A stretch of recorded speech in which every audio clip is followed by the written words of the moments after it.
Hi there, welcome to another TechZong video. Today I'm bringing you Rescue on Fractalus on the Atari 8-bit home computer. This is a game that I absolutely loved as a kid.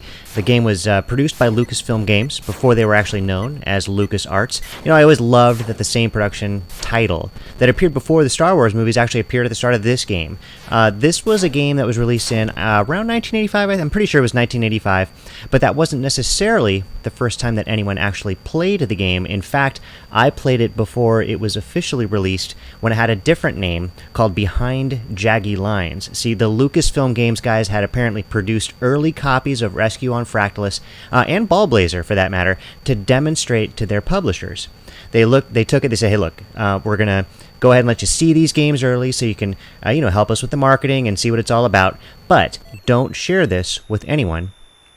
And of course, don't let it leak. You know, they said, sure, no problem. And about a day or so later, both of these games were available for download on these pirate bulletin board systems. Now, interestingly, if you were playing either game with their bogus early release names of Behind Jaggy Lines, like I did, or Ball Blaster instead of Ball Blazer, you were playing the pirated copy of the game, not the legitimate copy. And shame on you if you were. Of course, shame on me, because I was playing the game knowing it as Behind Jaggy Lines. A friend of mine at school, who also had an Atari 800 XL, he made me a copy, he assured me that I would love it, and he was right, but it was not a legitimate release. So, your objective in this game is to enter the atmosphere of the hostile planet of Fractalus and rescue fellow downed pilots who have crashed and are stranded, awaiting evacuation by you, the hero, and also the ace pilot that you are. Along the way, you have to battle the evil Jaggies, and those are the hostile inhabitants of the planet who try to blast you from atop these steep hills or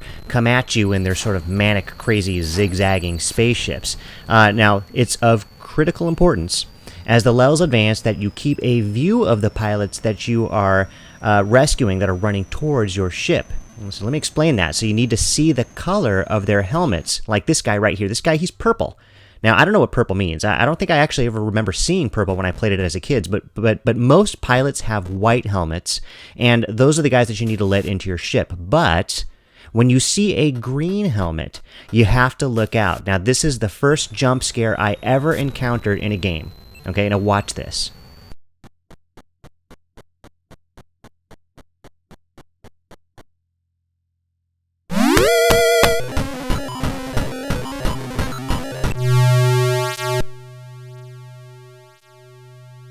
So it seems pretty tame by today's standards, but when I was a kid and I first encountered this, I about crapped myself. And now in this particular example, I turned on the engines and I fried the guy. But if you don't do that, he smashes his fist through your windshield and you suffocate and you die. Lots of loud noise, the game is over, and you need new shorts. It's embarrassing. Anyway, you'll get summoned to the mothership after some time, and so long as you've rescued enough pilots and killed enough bad guys, you'll move on to the next level. You just kind of keep going on and on. And where the action just kind of keeps getting harder as you move along, it becomes a little bit more difficult. The bad guys are a little bit more frantic. The pilots, as you're rescuing them, it becomes a little bit more dangerous because you're getting shot out from all kinds of angles. Anyway, it's a really fun game. I enjoy playing it, and I'm going to play it for you. Let's go ahead and have a look at one level. Alright, so here's the big opening.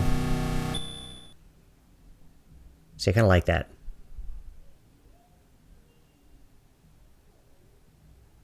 So here's what you don't see if you play it as Behind Jaggy Lines. You don't actually get to see this part. This part didn't exist in the version that I was playing. This is in the official release. So this is the first look that you get at your mothership, and this of course is you coming out of the mothership, which is kind of nifty. And then it launches into the whole music and stuff. But what we'll do is now listen to this sound when you start the game. Listen to this.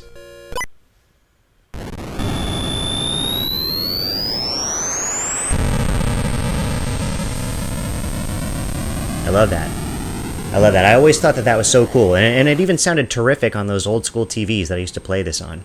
Anyway, so this is so we've launched out and we're going into the atmosphere of Fractalus, and we have to now sort of scour the planet looking for our fellow pilots here. And the first thing you'll notice is that this is very much a 3D game, and that's what made this game so unique and interesting to me. Was this was on Atari 8-bit home computer technology, but they definitely pulled off the whole 3D thing. You know, you're working with lines here, and these lines all shift and change, you know, based on your position, and your, as you get close to them, it sort of shifts. So these guys just, they totally nailed it. And I've read quite a few articles, actually, on the math that went into making this, you know, as realistic as possible. You know, they were working with some pretty significant constraints, but they managed to pull something off that was pretty incredible. So my crosshairs come up when the bad guys are shooting at me, which they're doing right now. So I'll go and see if I can take this guy out. Of course, the controls are really simple from a joystick and firing standpoint. You got your joystick, you got your one fire button. Easy enough, right? Now I'm looking for this guy here. I'm landing, and misfiring my guns here too. So long as he's in range, then he's good. I still have my systems on, but I'll turn them off. I'm trying to get a view of the pilot. I don't have that, so hopefully, just because it's early enough, I don't expect that I'll see an alien. I didn't. Well, I'll see if I can. Come on now. Here we go. Alright, so he's in range. And when he gets into your ship, after you let him in through the airlock, he goes ahead and he fixes you up. Airlock closes, systems come back on, and then we're off to find somebody else. Now what I'll do is I'll see if I can save somebody else, but I'll show you that the whole order in which you do this stuff is pretty important too. I got a bad guy shooting at me here. Let me take care of this guy.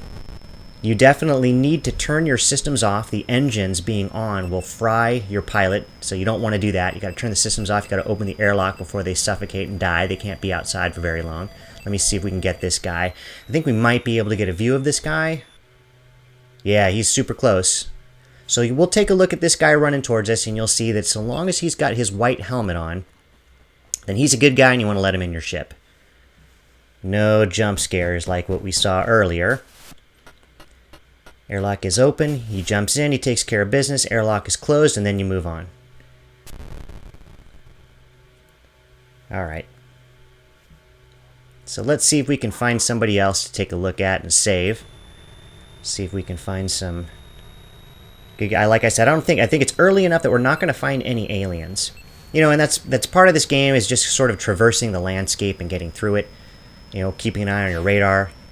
Looking for the bad guys like this guy, taking care of them. Your radar, now that's the console item here on the right, is going to blink. Ooh, so that's me sort of bumping into the hilly landscape there. But you see I've got that, I'll turn my systems off, get the pilot to come into my ship here, but when my little radar is blinking there on the right, it's telling me where to go. Okay, so I shouldn't have done that, but I told you I was going to show you what that was like. That's what happens when you turn on your engines before the pilot is actually in your ship. And that is actually the way to kill an alien who's trying to sabotage you. When an alien comes in and tries to get you, when you recognize that green helmet, you turn your systems back on, and that dude gets fried. You saw a little bit of that already. Alright, let's see. So I don't think that you can actually see anything.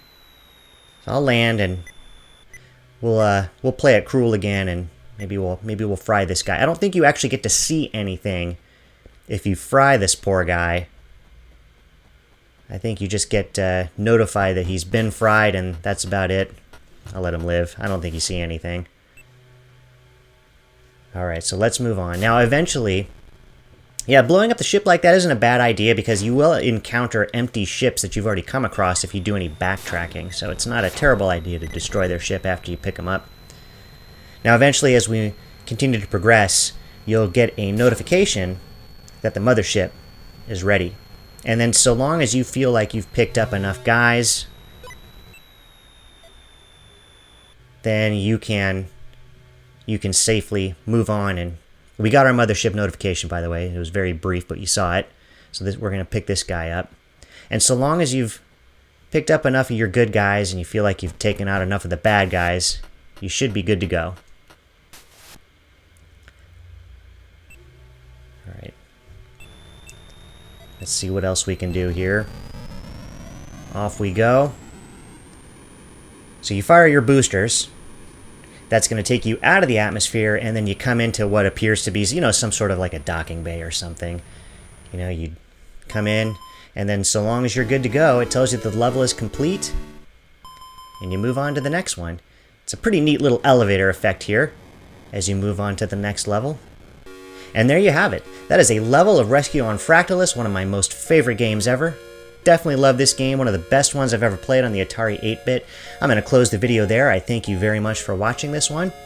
Check us out in a couple of weeks. I found a prototype of this very game on the Atari 7800. I'm going to check it out and see how playable it is and maybe see if I can play it on that one as well. Thank you for watching, and I'll see all of you in the next video.